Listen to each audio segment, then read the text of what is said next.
तो आज हम जो टॉपिक शुरू कर रहे हैं ये क्वोशंट रूल है। डिफरेंशिएशन में जो यूज होता है ना, क्वोशंट रूल का मतलब ये है कि जैसे हमने इससे पहले प्रोडक्ट रूल देखा था, जिसके अंदर हमें दो फंक्शंस मिलते हैं डिफरेंशिएशन करने के लिए जो कि आपस में मल्टीप्लाई हो रहे हो, तो वो प्रोडक्ट रूल था। ठीक है, और अब हम देखेंगे कि क्वोशंट रूल में क्या होगा। दो फंक्शंस होंगे जो कि आपस में जो कि डिवाइड की फॉर्म में होंगे ना। जी, तो आपके पास जो है ना, जैसे एक फंक्शन है x square minus 5 divided by 2x plus 1। अब इसको ना आप ये भी कर सकते हैं कि डिनोमिनेटर को न्यूमरेटर में मूव करें, होल पावर को -1 करके इसको आप प्रोडक्ट रूल में कन्वर्ट करके सॉल्व कर लें। ठीक, लेकिन जाहिर है कि ये काम करना हर जगह सूटेबल नहीं होता, आसान नहीं होता। दूसरा काम आप ये कर सकते हैं कि आप इस पे ना क्वोशंट रूल अप्लाई करें। तो क्वोशंट रूल ये है कि जब आपके पास u अपॉन v की फॉर्म में दो फंक्शंस हो, तो आपने क्या करना है, आपने एक फ्रैक्शन लाइन बनानी है और डिनोमिनेटर में सबसे पहले v का स्क्वायर लिख देना। ठीक है, v स्क्वायर लिखने के बाद आपने क्या करना है, second function as it is लिखना है, d upon d x of u करना है, फिर माइनस u को एज इट इज रखना है और d upon d x apply करना है v के ऊपर है, यहाँ सब्ट्रैक्ट करना। लेकिन इसमें एक सीक्वेंस भी है जो मेंटेन रखनी है। उसमें मैंने बताया था ना, दोनों टर्म्स आगे पीछे हो जाए कोई फर्क नहीं पड़ता, इसमें ये सीक्वेंस मेंटेन करनी है। सीक्वेंस को ना आप एक ट्राइंगल से नोट कर सकते हैं कि यहाँ पर जो ट्राइंगल बन रही है ना, वो इस तरह से है कि पहले v आएगा, उसके साथ सब्ट्रैक्शन के बाद v डैश। v डैश का मतलब क्या हो गया कि आपने v को डिफरेंशिएट कर दिया और फिर डिनोमिनेटर में v का स्क्वायर आ जाए। ठीक है, ये ट्रिक है इसको याद रखने की, तो उससे आप इस फॉर्मूले को याद कर लेंगे और फिर अप्लाई करेंगे। तो अब देखें, इन्होंने ये कहा है कि डिनोमिनेटर एज इट इज आएगा, मल्टीप्लाई होगा डेरिवेटिव ऑफ द न्यूमरेटर से, minus numerator as it is आएगा, डेरिवेटिव ऑफ द डिनोमिनेटर आएगा और नीचे डिनोमिनेटर का स्क्वायर आएगा। अब इसकी एप्लीकेशन है वो यहाँ पर आ जाएगी।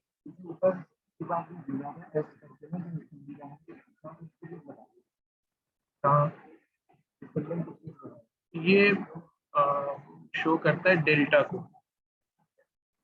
तो अभी फिलहाल हम इसके वो नहीं जाते बैकग्राउंड में, लेकिन ये किसी वक्त हम डिस्कस करेंगे आगे चल के ना। अच्छा, अब जैसे ये आ गया कि आपको एक फंक्शन गिवन है y is equal to x square minus 5 divided by 2x plus 1। अब आपने यहाँ पे वही फॉर्मूला अप्लाई करना है। फॉर्मूला मैं एक दफ़ा दोबारा लिखता हूँ ताकि याद हो जाए। d upon d x of u upon v is equal to fraction line, denominator का square, denominator into d upon d x of numerator minus numerator d upon d x of v। सही है, तो सबसे पहले देखें 2x plus 1 का square आ गया यहाँ डिनोमिनेटर में, 2x plus 1 as it is आ गया, d upon d x apply हुआ x square minus 5 minus x square minus 5 as it is, d upon d x apply हुआ 2x प्लस 1 पे। तो अब आपको पता है कि D upon d x of x square minus 5 अगर होता है तो आपके पास 2x आंसर आ जाएगा। सही है, D upon d x of 2x plus 1 अगर करेंगे तो आपके पास 2 आंसर आ जाएगा। बाकी सब कुछ ऑपरेटर खत्म हो गया। अब ये सब कुछ अलजेब्रा वगैरह और उसकी सिंप्लीफिकेशन का काम है और कुछ भी नहीं। ठीक है, तो वो आपने करके सिंप्लीफाई करके ये फॉर्म आ गई, हमने आंसर बता दिया इसको। दोबारा देखते हैं एक दफा। अब जैसे देखें ये वाला फंक्शन है x plus 2 whole cube divided by x minus 1, इसको हम देख लेते हैं कैसे करना है। तो यहाँ पर है x plus 2 whole cube, square root में था x माइनस 1। तो सबसे पहले मैं इसको यूँ लिख देता हूँ कि ये x प्लस 2 होल क्यूब और x माइनस 1 पे होल पावर 1/2 है। ठीक है, अब हम क्या करते हैं कि दोनों तरफ ऑपरेटर अप्लाई करते हैं। d upon dx of this, d upon dx of x plus 2 whole cube, x minus 1 raise to 1 upon 2, और अब इसमें हम ये ऑपरेटर अप्लाई करेंगे। ठीक है, अब देखिए सबसे पहले तो एक आप फ्रैक्शन लाइन लगा लिया लंबी सी, और x माइनस 1 जो 1 upon 2 की पावर के साथ था उसके ऊपर स्क्वायर लगे, x minus 1 within square root as it is आएगा, और ऑपरेटर अप्लाई होगा x प्लस 2 होल क्यूब पे, फिर minus x plus 2 whole cube as it is आएगा, और ऑपरेटर अप्लाई होगा d upon d x of x minus 1 raise to 1 upon 2। ठीक, अब देखिए यहाँ पे क्या बचेगा। सबसे पहले डिनोमिनेटर को देख लेते हैं, इसमें सिंपल x माइनस 1 बचेगा, यहाँ पर आ गया square root of x minus 1। अब d upon d x of x plus 2 whole cube, सबसे पहले ऑपरेटर किस पे अप्लाई होगा, पावर पे अप्लाई। पावर कोफिशिएंट बनेगी, पावर में से 1 सब्ट्रैक्ट होगा, और ऑपरेटर मूव होगा बेस x प्लस 2 के लिए, तो उसका आंसर आपके पास 1 minus x plus 2 whole cube as it is, power apply होगी 1 अपॉन 2, यानी सबसे पहले ऑपरेटर अप्लाई होगा पावर पे, पावर में से 1 सब्ट्रैक्ट होगा माइनस 1 अपॉन 2, और x माइनस 1 का जो आएगा आंसर वो सिंपली 1 आ जाएगा। अब आपके पास ये सिचुएशन x माइनस 1, यहाँ पर आ गया 3 times x plus 2 whole square to root x minus 1, minus यहाँ पर आ गया x प्लस 2 होल क्यूब, जहाँ सिंप्लीफाई करना वहाँ करेंगे, जहाँ नहीं करना वहाँ पे ऐसे लिखेंगे। अच्छा, अब देखें आपका न्यूमरेटर में ना एक एलसीएम हो जाएगा। एलसीएम किसका होगा, 2 टाइम्स रूट x माइनस 1, तो यहाँ पर 3 2 6 x प्लस 2 होल स्क्वायर, और x माइनस 1 के रूट से मल्टीप्लाई होकर तो रूट खत्म, ठीक है, minus x plus 2 whole cube, और इसमें एक x माइनस 1 डिनोमिनेटर में भी, अब उसको हम रेसिप्रोकेट करेंगे और इसके साथ लिख देंगे।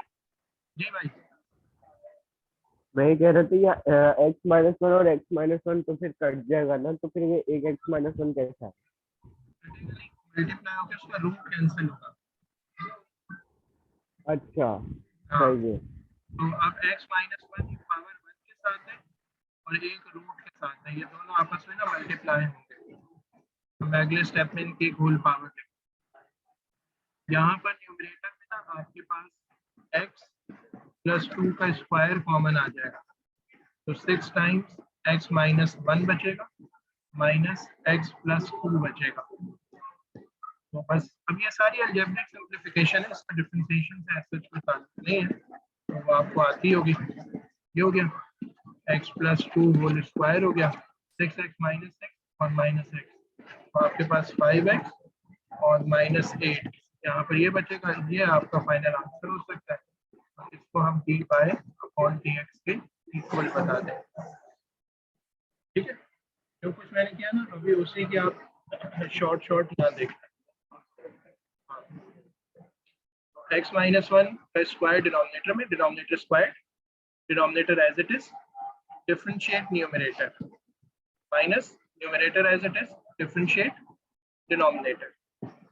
नेक्स्ट स्टेप में डिनोमिनेटर के स्क्वायर से स्क्वायर रूट कैंसिल हो गया, x minus 1 as it is, और इसका जो आंसर आना है वो आपने यहाँ पे लिखा, माइनस इसके पास ये आंसर है, फिर ये फ्रैक्शन की फॉर्म बन गई, फिर एलसीएम हुआ, फर्दर सिंप्लीफिकेशन हुई, और ये आपका फाइनल आंसर। ठीक है, सर तो एक एज दफा इट इज अपनी वर्किंग लिखा, जी, अपनी वर्किंग लिखा दीजिए एक दफा। हाँ हाँ वो मैं सेंड करूंगा अभी आपको, अभी आप उस पर ज्यादा वो नहीं हो, परेशान नहीं। सही। अच्छा, आप देखें, अच्छा ये एक और बात है, अगर हम इसको उसमें कन्वर्ट करेंगे ना, जैसे ये वाली फ्रैक्शन है, इसको हम एक प्रोडक्ट में कन्वर्ट कर लेते हैं और फिर सिंप्लीफाई करते हैं, तो हमें कोई डिफरेंट आंसर नहीं मिला, सही। तो लेकिन प्रैक्टिस के लिए हमें सीखनी दोनों है।